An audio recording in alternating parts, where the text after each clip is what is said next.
Mummy जी आप यहाँ बैठी हैं, मैं कब से आपको आवाज़ लगा रही हूँ। क्या कान में रुई डाल रखी है? दो चार बुढ़िया मिलती नहीं कि जमघट लगाकर बैठ जाती हैं। इतना ही दुख दर्द बांटने का शौक है तो उनके घर क्यों नहीं चली जाती हैं? है हिम्मत उनमें कि एक वक्त का खाना खिला दें आपको? खुद उन्हें सूखी रोटी मिलती होगी, आपको क्या खिलाएंगी? खाने के लिए तो यही दरवाज़ा दिखता है। नेहा अपनी सास गीता जी से कहती हैं। बेचारी गीता जी इधर उधर देखी, फिर धीरे से बोली, क्या हुआ बहू, कुछ काम था क्या? मैंने बाहर झाड़ू भी लगा दिया, कपड़ों को भी सूखने के लिए दे दी हूँ। कमरे में अकेले बैठे बैठे मैं उब गई थी तो यहाँ आकर बैठ गई। नेहा बोली, देखो तो, बोल तो ऐसे रही है जैसे पूरे घर की जिम्मेदारी इन्होंने उठा ली है। अगर वो काम हो गए थे तो इतना भी आपसे नहीं हुआ कि कम से कम कमरे की साफ सफाई ही कर दें? पूरे दिन खाती रहती हैं और एक जगह बैठी रहती हैं, तभी तो आपको गैस बनता है। अब मेरा मुंह क्या देख रही हैं? मैं स्नान कर ली हूँ, आप भी नहा लीजिए। और बाथरूम बहुत गंदा हो गया है, उसे साफ कर दीजिएगा। इतना कहकर नेहा बिना उनकी बात सुने वहां से चली गई। गीता जी बोली, पर मैं तो सुबह ही स्नान कर लेती हूँ, अब बाथरूम साफ करूंगी तो फिर दोबारा से स्नान करना पड़ेगा। ये हर रोज 2 बार नहाने के चक्कर में मेरे कमर की हालत खराब हो गई है। इतना कहकर उन्होंने पहले कमरे की सफाई की, फिर बाथरूम साफ करने चली गई। थोड़ी देर में दरवाजे पर दस्तक हुई। नेहा अपने कमरे में कान में ईयरफोन लगाकर आराम से गाने सुन रही थी। बाथरूम से गीता जी बोली, थोड़ा ठहर जाओ, बूढ़ी हड्डियों में अब इतनी ताकत नहीं कि भाग सकूं। तभी उधर से आवाज आई, माँ, आप बाथरूम की सफाई कर रही हैं? आज तक तो आपने कभी घर में झाड़ू तक नहीं लगाया, और अब ये सब? आखिर घर के लोग सब कहाँ हैं? और क्या इसी दिन के लिए भैया आपको अपने साथ रखना चाहते थे? गीता जी का छोटा बेटा रवि बोला। अचानक बेटे को देखते ही गीता जी फूट फूट कर रोने लगी, मानो बहुत दिनों बाद कोई अपना मिला हो। बेटे ने माँ को गले से लगाया। माँ के पूरे कपड़े गीले थे। बेटे ने सहारा दिया, कमरे तक ले गया, फिर बोला, माँ, मैं थोड़ा भाभी से मिलकर आता हूँ, तब तक आप कपड़े बदल लीजिए। गीता जी बोली, बेटा, उसे कुछ मत कहना, ये मैंने उसके कहने पर नहीं, अपनी मर्जी से किया है। रवि बोला, माँ, आप कपड़े तो बदलिए, मैं बस भाभी का हालचाल लेकर आता हूँ। इतना कहकर वो नेहा के कमरे की तरफ गया।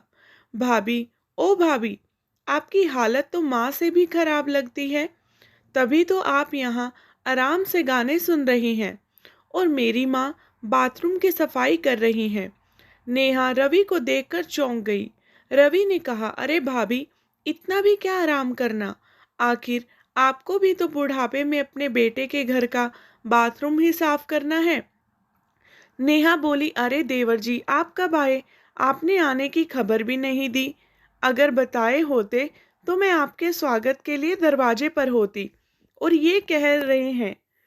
रवि बोला, मेरी छोड़िए, आपने मेरी माँ की क्या हालत कर दी है? आपको शर्म नहीं आई मेरी माँ से बाथरूम साफ करवाते हुए? नेहा बोली, अरे देवर जी, इतना क्यों भड़क रहे हैं? आराम से बैठकर चाय पानी पी लीजिए, फिर बातें करते हैं। और वैसे भी यह काम मैंने मम्मी जी को नहीं कहा था, वह अपनी मर्जी से कर रही थी। गुस्से में रवि वहां से अपनी माँ के कमरे में चला गया। माँ के पास आकर रवि बोला, मैं जब भी आपको फ़ोन करता था और हाल समाचार पूछता था, आप कैसी हैं, क्या आप मेरे पास आकर रहना चाहेंगी, तो आप बात को टाल देती थी। आखिर क्यों? माँ बेटे के चेहरे को अपने हाथों में लेते हुए बोली, मेरे लाल, छोड़ो इन बातों को। तुम देखे हो हुए कितना समय हो गया और ये क्या तुमने आने की खबर तक नहीं दी? तभी नेहा आई और बोली, मम्मी जी, क्या सच में आपको भी नहीं पता था? या फिर आपको पता होगा पर आपने मुझसे नहीं बताया? गीता जी कुछ कहती उससे पहले रवि बोला, अच्छा हुआ मैंने पहले नहीं खबर दी, वरना सच्चाई कैसे पता चलती। अरे मेरी माँ इस पर की घर की मालकिन थी। बाबूजी के रहते मजाल नहीं था कि मेरी माँ अपने हाथ में झाड़ू भी ले। आज बाबूजी की आत्मा कितना दुख रहा होगा। और माँ, आप कब से ये सब काम करने लगी? अपनी तकलीफ कम से कम अपने बेटों को तो बताइए। क्या भैया को ये सब पता है? गीता जी बोली, बेटा घर का काम करने में क्या ही तकलीफ होगी। अब तुम गुस्सा थूक दो। और ये और बताओ नेहा बहू और बाबू कैसे हैं? मुझसे मिलने वो लोग कब आएंगे? रवि बोला, माँ आपके ये हाथ हमें आशीर्वाद देने के लिए हैं, बाथरूम साफ करने के लिए तो हम हैं। और हमारी कमाई किस काम की जब आपको ये सब काम करना पड़े। और आपकी बहू बिल्कुल ठीक है, वो पहले आपके पास ही आना चाहती थी, पर उसकी माँ की भी तबीयत बहुत खराब है। मैंने कहा पहले अपने मायके 1-2 दिन रह लो, फिर आराम से माँ के साथ रहना। गीता जी बोली, बहुत अच्छा किया बेटा। अगर दूसरे की माँ के दर्द को तुम महसूस करते हो, इसका मतलब मेरी परवरिश रंग लाई। रवि ने तुरंत अपने बड़े भाई किशन को फ़ोन किया और अपने आने की खबर दी। आधे घंटे में ही किशन ऑफिस से आया। रवि को गले लगाते हुए वो बोला, तुमने आने की खबर भी नहीं की, अचानक चले आए। रवि नेहा की तरफ देखते हुए बोला, अगर बता कर आता तो कुछ राज पर पर्दे हमेशा पड़े रह जाते। गीता जी झट से बोली, अब दोनों भाई आए हो तो अच्छी अच्छी बातें करो, मैं तुम लोगों के लिए चाय बनाती हूँ। रवि आश्चर्य से माँ की तरफ देखने लगा तो नेहा झट से बोली, अरे मम्मी जी आप चाय कब बनाती हैं? जो आज बनाएंगी? मैं बनाती हूँ। इतना कहकर वो रसोई की तरफ चली गई। दोनों बेटों को अपने पास देखकर गीता जी के मन को सुकून मिल रहा था। रात के खाने पर जब सब एक साथ बैठे थे, गीता जी अपने कमरे में थी। रवि ने इधर उधर देखा और गीता जी से बोला, माँ आप खाना खाने क्यों नहीं आई? तभी नेहा का बेटा वीर बोला, दादी तो सबके खाने के बाद खाती हैं। रवि बोला, ऐसा क्यों? वीर बोला, दादी को बर्तन भी तो धोना होता है। नेहा झट से उसका मुंह बंद करते हुए बोली, ये लड़का कुछ भी बोलता है, चुपचाप से खाना खाओ, मैं दादी को बुलाकर लाती हूँ। नेहा गीता जी के कमरे में गई और बोली, मम्मी जी जानती है ना बुढ़ापे में लोगों को कितनी परेशानियां होती हैं। अगर आप अपने घर की छत के अंदर रहना चाहती हैं तो अपना मुंह बंद रख करके रखिएगा।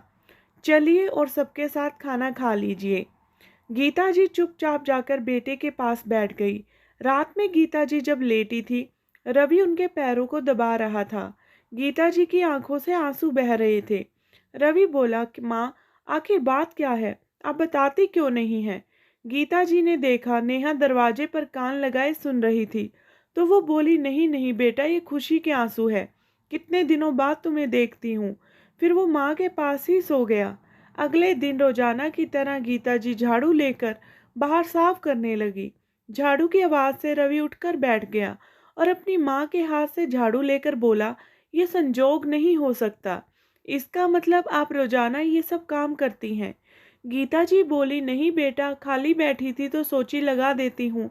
रवि जोर से चिल्लाने लगा, भैया ओ भैया, भाभी बाहर निकलिए। किशन आंख मलते हुए बाहर आया और बोला, क्या शोर मचा रखा है रवि? रवि बोला, क्या आपको पहले से पता है कि माँ घर के काम करती हैं? किशन बोला, अपने घर के काम करने में हर्ज क्या है? रवि बोला, आश्चर्य की बात है भैया, माँ की उम्र देखिए, क्या वो बाथरूम साफ करने या बाहर झाड़ू लगाने लायक हैं? अरे जिस औरत से ठीक से चला नहीं जाता उसे आप लोग ये सब काम लेते हैं। माँ के आराम के लिए आप एक काम वाली नहीं रख सकते क्या? फायदा ऐसे बेटे का। किशन बोला, रवि तुम कुछ ज़्यादा ही बोलने लगे हो और पैसे पेड़ पर नहीं आते हैं। कल तुमने अपनी भाभी से भी बदतमीजी की और आज मुझसे कर रहे हो। और माँ को जब कोई दिक्कत नहीं तो तुम्हें क्या परेशानी? रवि बोला, शर्म नहीं आती अपनी माँ के लिए ये कहते हुए? और आपको पैसों की दिक्कत क्यों हो रही है, जबकि मैं ना तो ऊपर वाले कमरे का किराया लेता हूँ, ना अनाज पानी घर का लेता हूँ।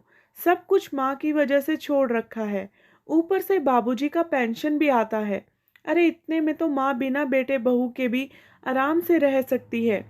तभी उधर से गीता जी की छोटी बहू प्राची अपने छोटे से बच्चे को गोद में लिए आई और बोली, आखिर घर में हो क्या रहा है? आप लोगों की चिल्लाने की आवाज़ बाहर तक आ रही है। इतना कहते हुए उसने गीता जी के और अपनी जेठानी के पैर छुए। गीता जी ने छोटे से पोते को गोद में लेते हुए कहा, बहू तुम्हें देखकर बहुत अच्छा लग रहा है। हो तुम ही समझाओ रवि को।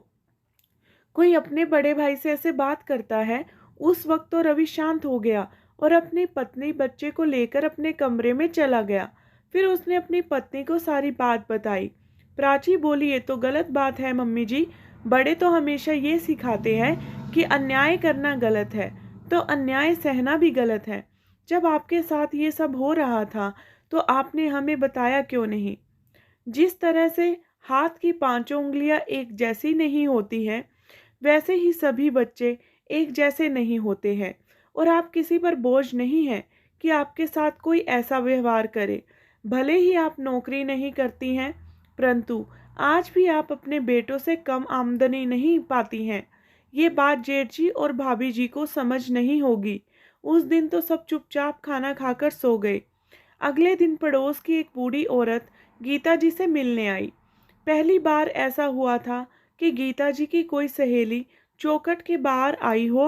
वृद्ध महिला ने रवि से कहा, बेटा अगर तुम्हारे घर के कोने में जगह खाली है तो मैं अपनी माँ को ले जाओ, बेचारी यहाँ बहुत दुख सहती है। तुम्हारे पिताजी के राज में कितना सुख भोगा, आज बेटों के राज में कैसे कैसे काम करती है। गीता जी की डरी हुई आंखें नेहा की तरफ देख रही थी। तभी प्राची बोली, चाची जी, हमारी मम्मी जी को कोई तकलीफ नहीं होगी। अरे पापा जी नहीं हैं तो क्या हुआ, हमारी मम्मी जी किसी पर बोझ नहीं है। फिर प्राची ने उस वृद्ध महिला को चाय पानी पिलाकर विदा किया। उसके जाने के बाद प्राची बड़े आराम से नेहा से बोली, भाभी मैं आपसे छोटी हूँ, पर मैं ये कभी बर्दाश्त नहीं करूँगी कि मम्मी जी के साथ गलत व्यवहार हो। किशन रवि से बोला, रवि अपनी पत्नी को समझाओ, सब देख रहे हैं, ये हमारी माँ का मामला है, हम सुलझा लेंगे। प्राची को बीच में पड़ने की कोई ज़रूरत नहीं है। रवि बोला, भैया आप भूल रहे हैं, मारने वाले से ज़्यादा अधिकार बचाने वाले का होता है, और ये हमारी माँ होने के साथ साथ प्राची की सास भी है। नेहा बोली, बड़ी बड़ी बातें करना बड़ा आसान होता है। तुम दोनों पति पत्नी आराम से मुंबई में रहते हो, घर की परेशानी तो हमें देखनी पड़ती है। सिर्फ किराया लेने से क्या होता है, घर का मेंटेनेंस भी तो हमें ही देखना पड़ता है। और पेंशन घर आकर नहीं मिल जाता, उसके लिए धूप में पोस्ट ऑफिस तक जाना पड़ता है। प्राची बोली, अच्छा तो आपको इन सब चीज़ें बहुत ज़्यादा खर्चा और परेशानी हो जाती है। सभी किराएदार ऊपर से दोनों लोगों की बातें सुन रहे थे। नेहा सबको देखी, फिर बोली, और नहीं तो क्या।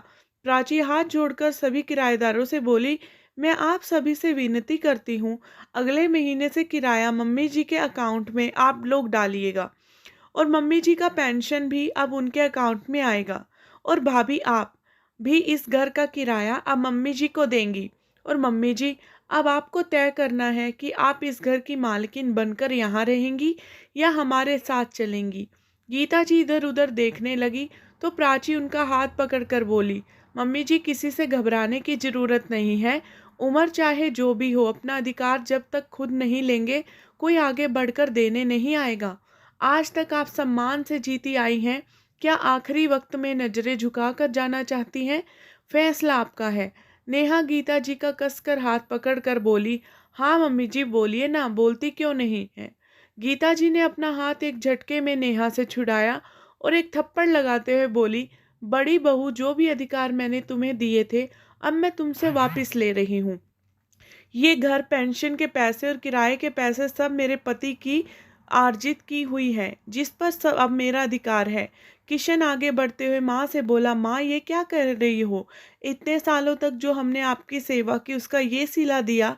गीता जी ने दूसरा थप्पड़ बेटे को लगाया और बोली, जब तुम ही नालायक निकले तो तुम्हारी पत्नी से क्या उम्मीद कर सकती हूँ।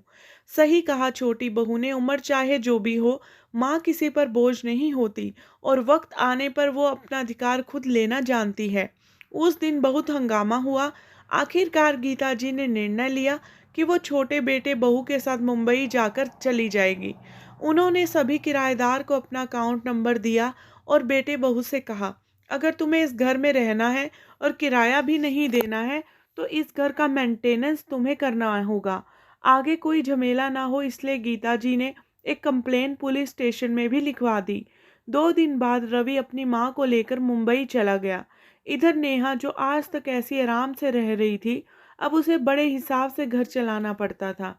जब पति से शिकायत करती तो किशन कहता, सब तुम्हारी गलती है, रोज लक्ष्मी जी की पूजा करती हो, पर सास जो लक्ष्मी समान थी उसे तुमने सम्मान नहीं दिया। अब मेरी औकात नहीं कि मैं काम वाली रखें, अब सारा घर का काम तुम करोगी। उस रोज नेहा को एहसास हुआ कि उसने क्या किया। सही कहा है किसी ने, अब पछताए क्या होत जब चिड़िया चुग गई खेत। मित्रों, माता पिता को सभी हल्के में मत लें। अगर ये वृद्धावस्था में हमारी दो बातें सुन लेते हैं तो बस घर के लिए, शांति के लिए, वरना जिन्होंने हमें खड़ा होना सिखाया, वक्त पड़ने पर अपनी कमर और हमें भी सीधा कर सकते हैं। दोस्तों, आपको कहानी कैसी लगी कमेंट बॉक्स में ज़रूर बताएं, और चैनल पर नए हैं तो सब्सक्राइब करना ना भूलें। आपका बहुत बहुत धन्यवाद।